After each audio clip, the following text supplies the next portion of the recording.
Hey everyone, welcome back to RJK English, or should I say RJK Urdu. so, you may have seen my previous series that was on Devanagari script, which is this.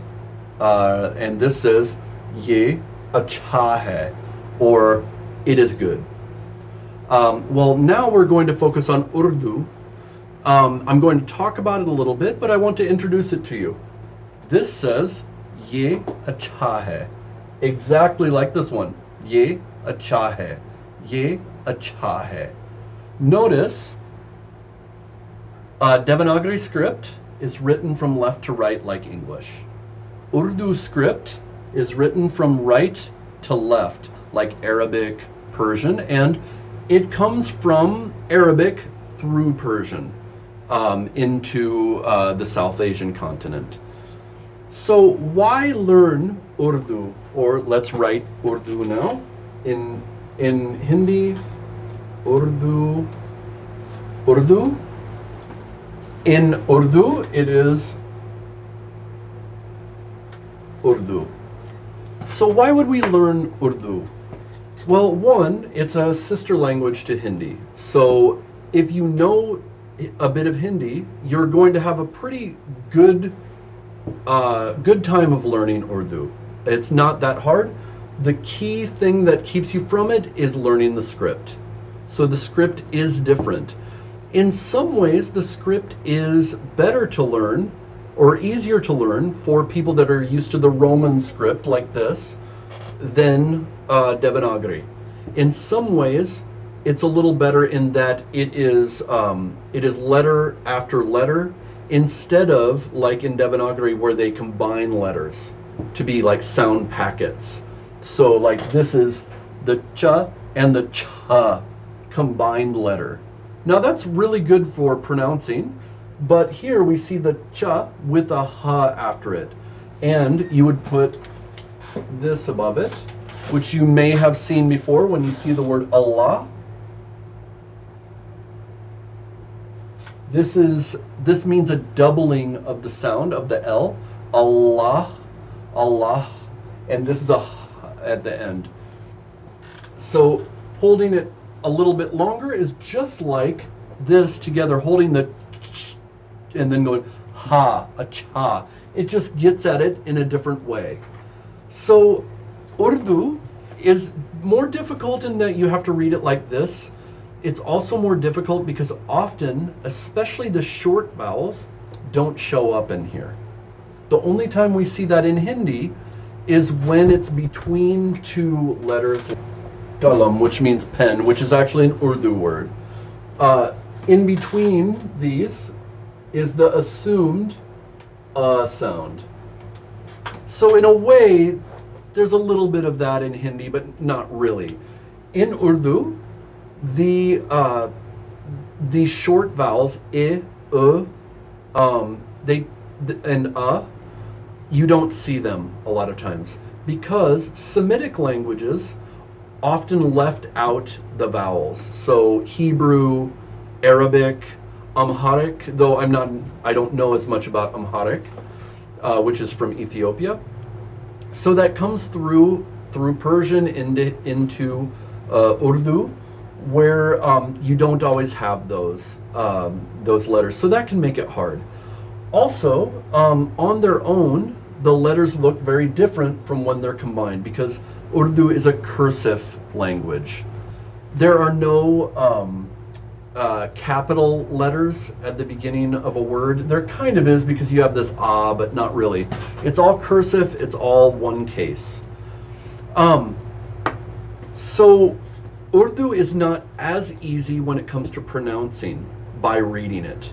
You have to kind of know the words. Whereas in Hindi, you can really pronounce really well. So Devanagari in that way is a script that is made for the language. Urdu is a script that is brought in and adapted to the language. But that's the same with many languages around that area. So Pashto, Kashmiri, these use the Persian script that are adapted to that language. Even Persian itself. Originally, they did not use that script. It came from Arabic and they adapted it to Persian. and that was passed on to Central Asia. When the Central Asians came into South Asia, they brought this writing system with them. So why learn Urdu? Let's start with, where did Urdu come from? Here's my rule that I'm going to have for this series. You're welcome to post what you want. I am not going to get into politics, okay? And when we talk about Urdu, politics come up. So I'm not going to get into, Urdu is from either direction. I'm not going to say Urdu is a totally different language from Hindi. Oh, Hindi is nothing like Urdu. Okay, this can be an argument. I'm just going to tell you up front, I don't subscribe to that. So to me, especially from someone coming from outside, there are way more similarities between Urdu and Hindi than there are differences. And I'm going to focus on those. Now, when you get into literary language, Urdu takes more Persian into the language, Persian and Arabic. Hindi pulls more from the Sanskrit. But Sanskrit is the basis of both of those languages because they are sister languages. Where does Urdu come from? When the Turks and the Persians were ruling India. I think this was even before the Mughals, but it might have been into the Mughal times. It might have been into the Mughal times. Urdu also comes from the word, they think, for camp. And the Turkish rulers or the Persian rulers, the Afghan rulers, they had these military camps. And in there, they all had to speak the same language. They developed this amalgam language, some Turkish, some Persian, some Arabic, especially because of religion, and passed on through those other languages, and the local Hindustani language. Most of Urdu is the local Hindustani language. Okay? So colloquial Hindi is a little bit different, but the basic grammar structure is the same. Between two dialects, there can be many differences. If you go throughout Germany, there are many differences between the dialects. If you're in Italy, there's many differences, but no one would say that they're not based on the Italic language group, or that in Germany they're not really related to what is standard German. They are. They take on aspects, so when you get more towards Dutch country, they sound more like Dutch. When you get towards Denmark, they sound more like Denmark. When you get towards Czech, they have some Slavic in it. Something like that. I'm not an expert in German. What I'm saying is, there are differences, but that's not the difference of the basic language. I'm not going to get into politics of religion. Urdu is associated with Islam because there were Muslim rulers that Urdu developed under. But Urdu isn't Muslim. There were many Hindu writers that wrote in Urdu. But doesn't that sound like I'm contradicting myself? I'm saying Hindi and Urdu are the same language. Okay, they're not exactly the same. There are some stylistic differences. There's some vocabulary difference. I am not fluent in Urdu or Hindi, so I'm going to tell you there's things that I don't know. But a lot of it is vocabulary. If you pull vocabulary from Persian more, you're going to have a hard time understanding someone that mostly pulls from Hindi only or from Sanskrit. Okay? So there are going to be those differences. But here's the thing. Pakistanis that speak Urdu, ask them if they understand Bollywood movies. They're going to mostly understand it. Ask a Hindi speaker if they're going to understand a Pakistani drama. You're going to find out they understand a lot of it. So it's not that it's a perfectly the same language, but they're very similar to each other, and I want to focus on the similarities. I want you to have access to both. So why learn Urdu? It's beautiful. So Urdu is associated with the high literature of the Mughal era.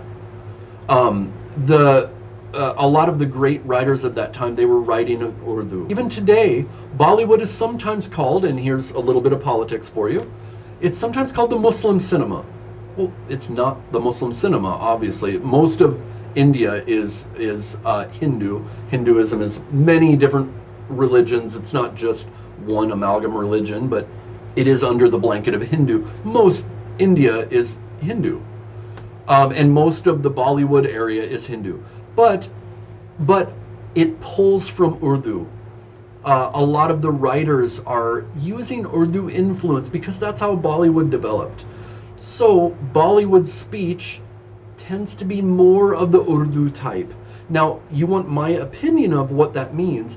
It means that it uses some of the more, it uses a little bit of the vocabulary from Persian, and it tends to use some of the formalities that you find in Urdu, because Urdu was part of the royalty, so they had more formalities involved. So Urdu is going to give you access to this. Also, when you travel in India, if you go to Nizamuddin in Delhi, you're going to find a lot of things written in Urdu. Well, it's great to have access to that, right? What if you go to Pakistan? You can read in Urdu there. Also, in Pakistan, Punjabi is written in Urdu. In Pakistan, Pashto is written in Urdu. In Kashmir, Kashmiri is often written in what looks like an Urdu script, and they speak more of the Urdu type. So if you're going to write to them, they would understand Urdu or Roman script more. They're not going to really understand this. Okay? So it's really useful, and it gives you access into the languages when you're going into Central Asia. And what if you want to learn Persian? This is going to give you access into Persian. I can usually figure out what my Persian friends are saying when they write, by looking at it, because I can read Urdu. It's going to also just challenge you, because you have to really learn some of the intricacies of it. It's really beautiful to look at. I really love it. So those are the reasons to learn Urdu.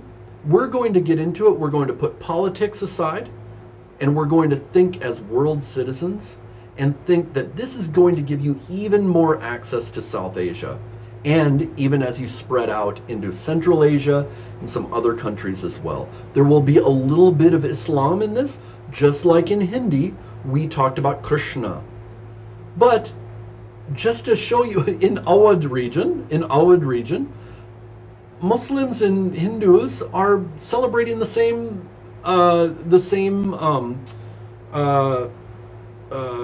celebrations along with each other. Eid, Krishna, Ram, everything like that. So it's all mixed up, okay? And we're going to see a little bit more on the Muslim or Islam side in Urdu than we saw with Hindi, okay?